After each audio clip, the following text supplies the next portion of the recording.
ጤና ይስጥልኝ ክርስቲያኖች በመላው ዓለም የምትገኙ ክርስቲያኖች የክርስቶስ ተከታይ የሆናችሁ በሙሉ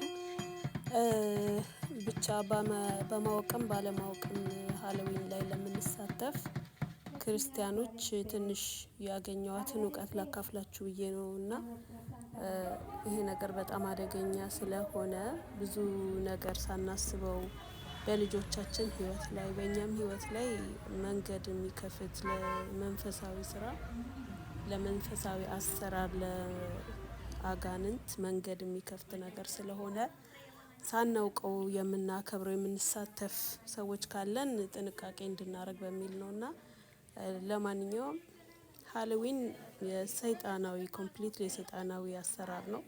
ከክርስቲያን ጋር ምንም አይነት ጨለማ ብርሃን ከጨለማ ጋር መንብረት አለው ይላል መጽሐፍ ቅዱስና ባለማወቅ ከሆነ የምታደርጉት ይሄ ነገር በተለይ በላቲን ሀገራት ላይ ሳንታ ሙርቴ ይባላል። ሳንታ ሙርቴ ማለት የሞት መልአክ ማለት ነው። ሴት ናት። ብዙ ስጦታ ይደረግላታል ብዙ ነገር ያደርጉላታል እንደምታዩት ልክ እንደ ቤተክርስቲያን በደንብ እንደ ቸርች አለ ሻማ ይበራል አበባ ይመጣላታል በጣም ውድ የሆነ ሽቶ ውድ የሆነ አልኮሆል መጠጥ ይመጣላታል ግን የሚያከብሯት የሚሏት ሰዎች በሙሉ ሰይጣናዊ ስራ የሚሰሩ አደገኛ ሰዎች ናቸው። ማለት ድራግ ዲለሮች ድራጋቸው እንዳይያዝባቸው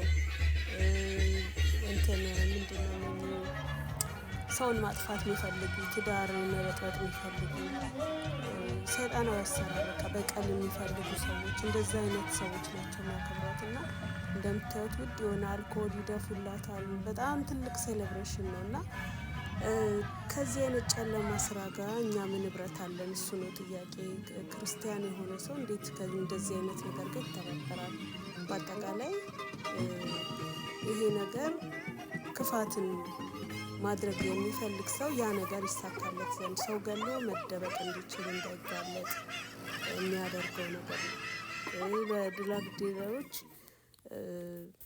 በጣም ነው የምትከበረው እና ይሄው ከራሱ አንደበት ከሰማችሁት There's no way that the Santa Muerte could be good because you have to make sacrifices to her. So you tell Santa Muerte, hey, I want this, I want this, but the Santa Muerte says, hey, if you don't do this, I'll take your life. If you believe in me and you stop believing in me, እንኳን እናንተን አይደለም የምትወዱትን ቤተሰብ ልጆቻችሁን እና ብዙ ህይወታችሁን እንደምታጡ ነው የሚመሰክረው ይሄ ሰውዬና same thing with Orula. All that stuff ምን አይነት ህብረት ነው ያለን ያው ጥያቄ ምንድነው እንዴት ነው በደፈናው ምንድነው Santa Muerte wrapped up in a bandana and ራሳችንን ወደ ባርነት ለጨለማ every time something would happen he'd be like this is my this is my beat this is my beat she got me he'd pull it out እንዴት ከጨለማ ጋር ትብብር እንፈጥራለን እና ይሄ ነገር አደገኛ ነው ፓስተሮች እንደዚህ እየሄዱ ሊያስተምሩ ወደ ሰው ህዝቡን ወደ ብርሃን ለማምጣት ብዙ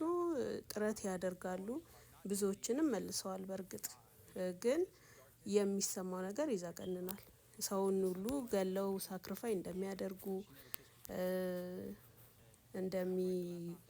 ለበቀል እና ለትዳር ለማፍረስ ሰውን ለመግደል የሚፈልጉትን ሰው የሚፈልጉትን ሰው እንዲሞት ለሷ ስለት ይገባል በቃ ያ ሰው ይሞታል ማለት ነው ከእንደዚህ አይነት ጋር ሳናውቀው ትብብር ይሆንብናልና ባካችሁ ልጆቻችሁንም ለዚህ ነገር አሳልፋችሁ መስጠታችሁ ትክክል አይደለም ቢቀርስ ፈረንጅ ያከበረው ነገር ሁሉ ስልጣኔ ይመስለናል አንዳንዴ ግን በጣም ትልቅ ጨለማ ውስጥ ነው የምንገባው እና ባካችሁ ልጆቻችሁን አድኑ ለልጆቻችሁ ጸልዩ ሸፍኗቸው አሁን በተለይ በዚህ በኦክቶበር ወቅት በጣም መጥፎ ሰዓት ነው ብዙ ሆምለሶች የሚጠፉበት ብዙ በታሪክ በአለም ላይ ብዙ ሰዎች ሳክሪፋይ የሚደረጉበት ምክንያቱም ይሄ ነገር እንደ እግዚአብሔር አይደለም ቀልድ አያውቅም የንጹህ ሰው ደም ይፈልጋል ያንን ካላቀረበ ደግሞ በራሱ ላይ ይመጣበታል።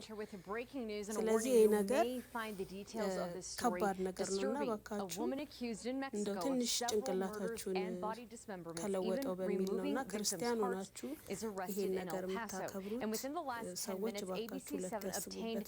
እቺ ሴት አሁን የሳንታ ሙerte አምልኮ እንትን ናት፣ which is ሃሎዊን ማለት ነው። ሶፋር እስካሁን 5 ሰው ገላ ልባቸውን አውጥታ የሳንታ ሙerte ሐውልት አላት ቤት ውስጥ የአምልኮ ቦታ። እዛ ቦታ ላይ ሰዎቹን ልባቸውን አውጥታ ለሳንታ ሙerte ሳክሪፋይ አድርጋ አቅርባቸዋለችና በህገ ወጥ መንገድ ስለገባች አይዲም ስለሌላት ሳትያዝ ቆይታ በመጨረሻም ግን በህግ ቁጥጥር ስር ውላለችና ይሄ ነው የጨለማ ስራ ነው፣ ሞት ነው። ምን ሆነን ነው እኛ በብርሃን እያለን ሞትን የምንመኘው? ስለዚህ እስቲ መጽሐፍ ቅዱስ ምን ይለናል? ከዚህ የተነሳ የማይታዘዙት ልጆች ላይ የእግዚአብሔር ቁጣ ይመጣልና ማንም በከንቱ ንግግር አያታልላችሁ። እንግዲህ ከእነርሱ ጋር ተካፋዮች አትሆኑ። ቀድሞ ጨለማ ነበራችሁና አሁን ግን በጌታ ብርሃን ናችሁ። የብርሃኑ ፍሬ በበጎነትና በጽድቅ በእውነትም ሁሉ ነውና ለጌታ ደስ የሚያሰኘውን እየመረመራችሁ እንደ ብርሃን ልጆች ተመላለሱ። ፍሬም ከሌለው ከጨለማ ስራ ጋር አትተባበሩ፣ ይልቁንስ ግለጡት እንጂ ይላል የእግዚአብሔር ቃልና ቃሉን እያነበብን እንመላለስ። ከጨለማ ጋር ምንም አይነት ህብረት የለንም እባካችሁ። ሌላው ደግሞ እንግዲህ አንድ ልጨምራችሁ። አሁንም ልጆቼ ሆይ ስሙኝ፣ መንገዴንም የሚጠብቁ ምስጉኖች ናቸው። ትምህርቴንም ስሙ፣ ጠቢባንም ሁኑ፣ ቸል አትበሉ። የሚሰማኝ ሰው ምስጉን ነው። እለት እለት በቤቴ መግቢያ የሚተጋ የደጄንም መድረክ የሚጠብቅ እኔን ያገኘ ሕይወትን ያገኛል። እኔን ያጣ ግን ራሱን ይጎዳል። የሚጠሉኝ ሁሉ ሞትን ይወዳሉ ይላል ምሳሌ 8:32-36 እና እባካችሁ ክርስቲያኖች አስቡበት። እግዚአብሔር ይባርካችሁ። ሰላም ሁኑ።